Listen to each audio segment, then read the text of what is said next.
पाकिस्तान की अदालती तारीख का पहला ऐसा फैसला जिसमें शौहर बीवी के साथ जिनसी ताल्लुकात कायम करने के जुर्म में 3 साल कैद की सजा सुना दी गई।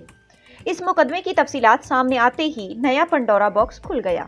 पाकिस्तान में पहली बार बीवी के साथ जबरी मुबाशरात के जुर्म में कराची की स्पेशल अदालत ने शौहर को 3 साल कैद और जुर्माने की सजा सुना दी। रिपोर्ट के मुताबिक जावेद नामी शख्स को मेंटल रेप के जुर्म में ताज़ियात पाकिस्तान की दफा 377 के तहत सजा सुनाई गई। मुतासरा खातून के वकील बहजाद अकबर ने दलील देते हुए कहा कि 2021 में जना बिन जबर के कानून ने तरमीम की थी। पाकिस्तान कोर्ट के सेक्शन 375 के तहत किसी भी औरत के साथ इसकी मर्जी के बगैर जिनसी ताल्लुकात कायम करना रेप है।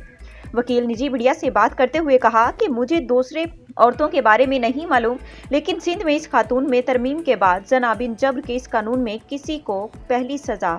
मुतासिर खातून ने अदालत में गवाही देते हुए कहा कि जुलाई के 2022 में उनकी शादी हुई। उसके बाद उनके शौहर के साथ मुसलसल जबरी मुबाशरात करता रहा। खातून ने अदालत को बताया कि उन्होंने शादी के 2 माह बाद उसकी सास को आगाह किया, लेकिन जावेद की वालिद ने उनकी बात नजरअंदाज कर दी। मुतासरा खातून ने बिलाखिर नवंबर 2022 में अपने शौहर के खिलाफ कराची में पुलिस स्टेशन में पुलिस शिकायत दर्ज करवाई। मुतासरा की जानिब मुकदमे की सवालात के दौरान पेश किए गए शौहर के लिए ये बात वाज़ेह होती है कि मुतासर खातून ने साबित किया कि मुलजिम जो इसका शौहर है जिनसी ज़्यादती का मुजरिम किया गया।